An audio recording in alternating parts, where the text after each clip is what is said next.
Hello again, everyone. Right now we're going to talk about the rules and institutions in which markets operate.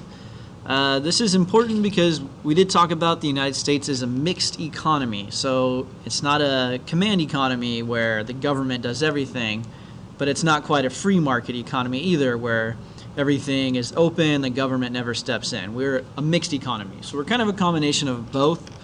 The United States, we give consumers choice, but the government does step in, and we're going to talk about that. First thing we're going to talk about is property rights. An important role for the government and the economy is to define, establish, and enforce property rights. So people have private property. If someone breaks into your house, they should be arrested for it. If someone all of a sudden goes on your farm and starts building houses, they need to get in trouble for that. The government, this is where it's a mixed economy. The government will step in and say, sorry, you can't build that. Somebody owns this property. There's already farms here. This is already somebody's house. So the government protects property rights. And in a free market economy, markets need a backdrop of a rule of law in which the government enforces contracts and protects property rights to function well. So once again, if you buy a house, you're signing a contract. It's saying you own it, or maybe the bank owns it and you sign a contract saying you're going to pay the bank until you're able to pay off your loan. There has to be contracts in order for it to work, and the government needs to enforce contracts.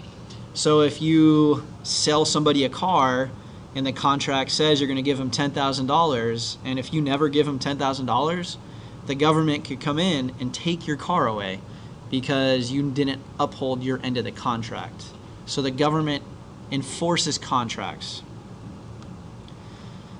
Contracts, so individuals enter into agreements, which is the contract, with one another to buy and sell goods and services. Whether written or oral, these agreements are legally binding and can be enforced within the judicial system established by government.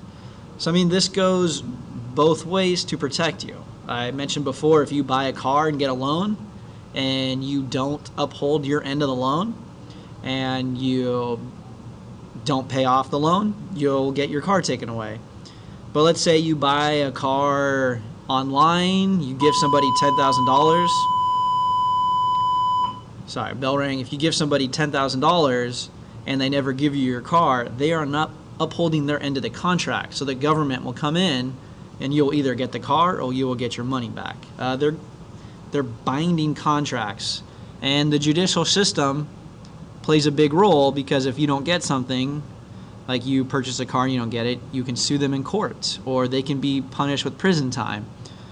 So the judicial system plays a large part in this.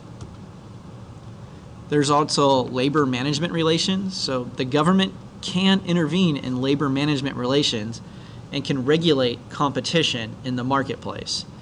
So if workers are working in very dangerous conditions, not getting paid very much, they can go in and make sure that there's more money being paid, that things are safe, that there's fair practices being used. There's also environmental protection. To protect the environment, the government sets regulations and levies fees to ensure that the producer pays all the costs resulting from polluting. The government can also subsidize pollution reduction efforts. So this could be if a company is dumping a bunch of trash into the ocean, that's not allowed. The government will come in and say, no, trash has to be disposed of this way. If something they're doing is unsafe for the environment, like chemicals, the company will either have to dispose of them properly or they'll pay a fee and the government will dispose of them in a proper way, but they're going to charge the company to do that. So the government does step in to make sure that the environment is protected. So here are some examples of government agencies created to protect. So these are agencies to protect consumers. Consumer Product Safety Commission regulates the safety of many products not covered by other agencies. And the Food and Drug Administration regulates the safety of food, drugs, and cosmetics. So the Consumer Product Safety Commission, that could be something like, I have a stroller for my daughter, and if it's found out later on that those strollers are always breaking and it's dangerous for children to be in, they will do what's called a recall. And that's where everybody who purchased that particular stroller can return it and they'll get their money back, or they'll get a replacement to make sure it's safe.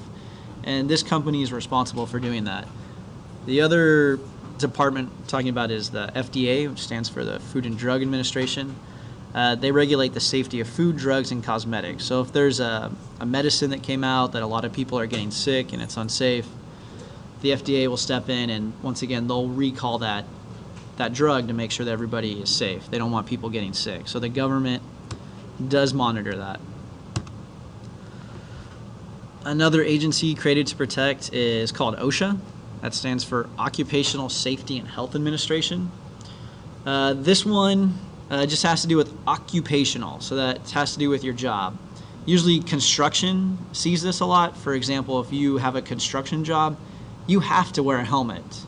And OSHA will come in, and if a company has a lot of employees that are not wearing their helmets, that company will be fined.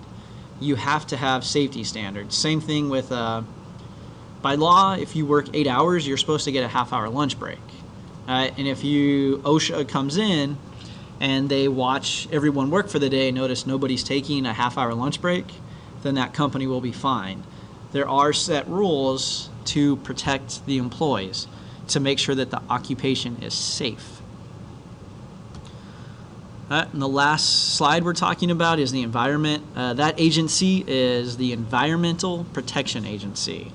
And just like it sounds, they're there to protect the environment. They make sure companies aren't polluting the environment, there's not a bunch of chemicals being released, and that they're being safe. They have the EPA all over the place. They're always monitoring things. But their job's to protect the environment. Let me know if you have any questions.